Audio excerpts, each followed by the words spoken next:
Yo, kembali lagi di The United Wave Podcast dan Jumat yang berbahagia, bukan? Yo, ini jarang-jarang United menang dengan angka besar begini. Betul. Tapi dibantu lawan 10 pemain tuh agak gimana ya? Kurang puas. Dan memang kembali lagi ke fitrahnya penalti FC. Ya. 3 penalti tercipta, 1 buat Sociedad dan 2 untuk MU. Ya salah sendiri, Sociedad ngambil penalti duluan, jadinya dibalas 2 oleh MU. Iya, kita Penalti. udah lama nggak gosok voucher kan? Benar. Banyak kita vouchernya nih.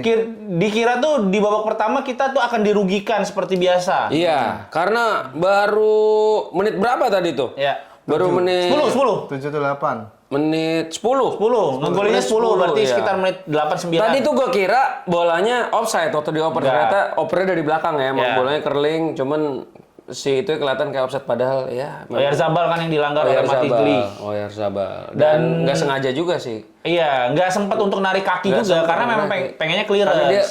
maju dari belakang si Iya, Oyarzabal itu betul. kan. Ini foul kedua nih. Nggak usah mas, penonton nggak pernah kelihatan, nggak nggak nonton kelihatan. podcast nggak tahu mas. Udah mas nggak usah mas, Sering. nggak usah Enggak. nggak usah. Foul keduanya menurut lu gimana sih Patek Durgu? Hah? Enggak mas, nonton babak satu dulu mas. Babak 1. Babak berapa? Enggak, ini babak kedua mas, babak kedua itu babak. Oke. Babak satu. Ya tadi MU nggak punya inisiatif serangan. Baru cetak gol, kebiasaan MU itu kalau nyetak gol baru nyerang gitu. Kalau kebobolan baru Kalau nyerang. kebobolan. Iya, kalau kebobolan baru nyerang. Iya, tapi emang babak satu nggak ada yang oke sih pemain MU ya. Bahkan Eden Heaven yang di pertandingan terakhir lawan Arsenal yang stole the show, tadi di babak pertama kayak kaku gitu. So-so aja. Mungkin karena Sociedad nggak terlalu nyerang, sama mungkin ada mental ada kena mental mungkin karena ini starting pertamanya dia nih. Iya, Ada dan starting memang pertama. berharap apa dari anak usia 18 Betul. untuk main konsisten setiap saat tuh agak susah. Tapi nanti kita bahas juga di babak kedua, ya improve lah dia. Betul. Tapi ya walaupun MU gimana ya, babak satu kan mainnya nggak jelas, tapi shotnya banyak, ada 11 kali, big chance-nya 2. Ya, dan 1 gol. Dan 1 gol, dan Ya. sedangkan si Sociedad total shotnya 6 kali, big chance-nya 1, dan expected goalsnya MU ternyata 1,78. Betul, dan yang terlihat di babak pertama itu Casemiro bermain bagus ya. Bukan Casemiro cuma tackle bagus. tapi true pass-nya juga bagus gitu. Kayak dia kan yang mengawali pre-assist-nya ke Bruno sebelum Bruno ngoper ke Højlund yang akhirnya penalti kan. Iya, betul, Nah, betul. itu berapa kali Casemiro di pertandingan ini ngelakuin hal itu gitu. Iya, gua lihat udah 3 pertandingan terakhir. Oh, sejak lawan Ipswich. Berarti ini pertandingan keempat. Sejak Bruno mainnya terlalu ke belakang, Ya. deep ke belakang. Ya. Si Casemiro itu jadi lebih bagus Ya. dibanding Ya. sebelum-sebelumnya. Karena Iya. kan nggak sendirian jadinya. Di pertandingan ini aku ngerasa emang perannya Casemiro yang ngebikin permainan MU jadi lumayan gak ngaco ya. Ada umpan-umpan progresif ke depan dari dia gitu, dan beberapa kali ada bola-bola ajaib juga yang kayaknya emang Casemiro doang yang bisa kayak gitu ya. Erikson juga nggak terlalu banyak sering ngasih umpan-umpan kayak gitu. Itu signature-nya si Casemiro menurutku. Iya, selain Bruno emang ya dia yang apa ya, megang lini tengah, tapi Casemiro ini umpan-umpannya itu lob true pass ke depan itu emang yang dibutuhin sih sama MU sih. Dan itu yang membedakan dia sama Manuel Ugarte ya, umpan-umpan progresi. Iya. Umpan ke depan berani. Kalau Ugarte kan lebih umpan aman ya. Umpan aman. Ke samping atau ke belakang gitu. Kalau Umpan-umpan Casemiro jauh udah nggak bisa, iya. bisa Lompat-lompatnya nge-break tuh bagus gitu. low blocknya lawan. Bener. Itu kan yang dibutuhin buat nge-break low block. Ya kreatif lah di situ. Dan ya so far babak satu itu aja lah ya. Ya, Babak kalau satu. gue pengen menyoroti dan apresiasi Højlund di babak pertama. Karena Højlund di babak pertama tuh cuman kurang gol.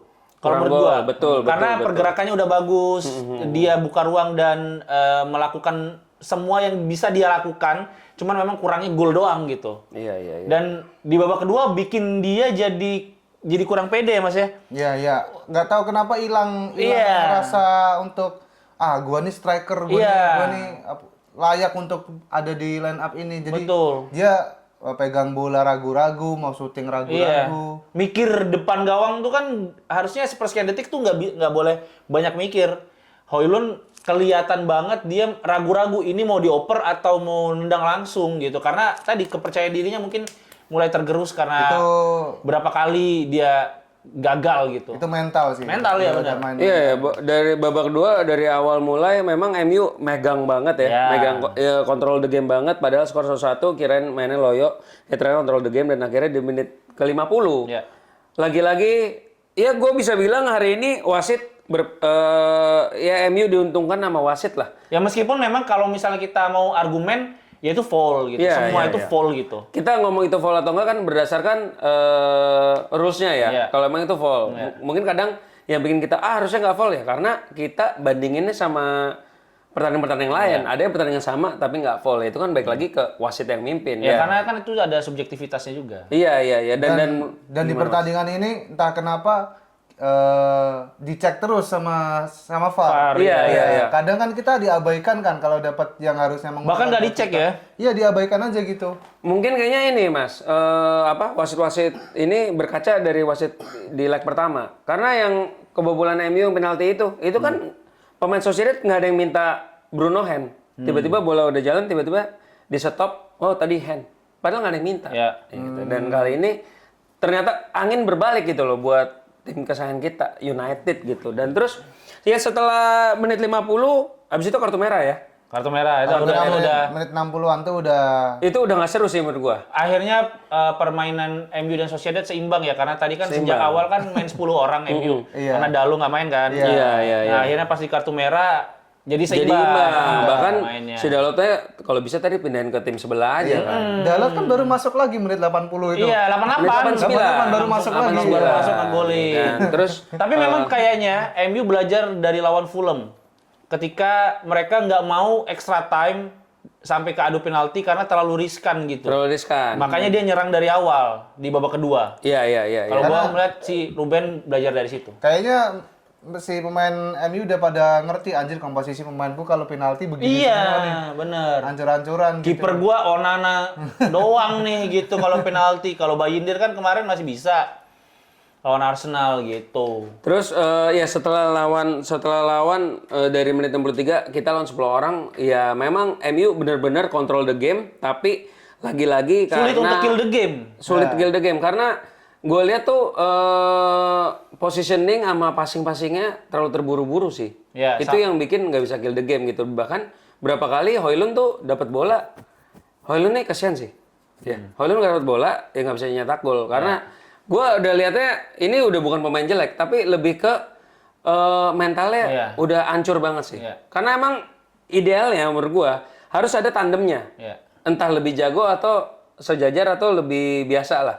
Tapi kan ini nggak ada tandemnya. Itu yang bikin dia ya mungkin gue udah nggak bisa cetak gol tapi gue dimainin terus. Itu kan nggak bagus sebetulnya buat kesehatan mental. Dan di menit 79 nih baru ada pergantian lagi. Casemiro tuker sama Toby Collier. Tapi kalau dia Dan Collier lebih progresif ya, lebih agresif untuk maju ke depan. Ngepres, Ya, ya. lebih maju ke depan. Tapi emang sejauh ini kalau gue lihat Toby Collier itu kelebihannya lebih ke pressingnya sama positioningnya. Iya, dia box to box kan. Dan habis itu menit 85 hampir aja United dapat Penalti. hat trick. Ya, tapi Untungnya Dorgu, Dorgu ya. jujur ya jadi orang ya. Dorgu kan udah menang, gua ngapain lagi mikirin dunia kan. Jadi dia mikirin akhirat. Jadi ngumpulin pahala untuk ngaku kalau enggak kok gua nggak dilanggar gitu. Allah subhanallah. Iya. Gue mungkin nggak nyetak gol atau nggak nyetak assist tapi paling nggak ya diingat lah sama media kan. Iya. Iya, dia ngerasa kalau dia juga kayaknya ada beban kalau menang tiga-tiganya penalti. Iya. Iya, kesian juga kan. Apa antar yang Dibilang yang akan di Apa kata media, apa kata Betul. orang, penalti FC. penalter United. Iya, gitu ya kan. Fernandes. fans gue mau dibilang apa nih ntar? Iya. Manchester United. Menang penalti aja seneng. Iya, udah kayak gitu. juara Piala Dunia. Makanya. Iya. Wimbledon. Mending puasa daripada menang. Tapi kan lebih baik punya penalti 2 kali dua-duanya gol daripada 4 yang gol cuma 2 kan. Apa 1 tuh? Satu doang. Satu. Terus habis itu ya si menit Bruno Fernandes hat-trick Ya, umpan dari Garnacho. dari hasil counter attack. Ya, umpan dari Garnacho. Garnacho yang nggak mau ngoper Højlund. Benar, karena memang di klausulnya Garnacho tuh udah sepakat bahwa tidak boleh mengoper Højlund. Bukan cuma Garnacho, semua pemain. Semua pemain. Semuanya. Klausulnya. Dan di klausul kontrak Højlund pun juga jangan cetak gol dari dalam kotak penalti. Iya. Makanya tadi, tapi gue jujur gue mau sekali lagi gue bahas Højlund. Menurut lu gimana ya pemain ini nih? Gue kesian sih. Kalau menurut gua, dia bukan jelek, tapi 70 juta membuat mentalnya itu makin hancur. Ada beban. Bebannya. Kalau menurut gua, ini bukan pemain jelek.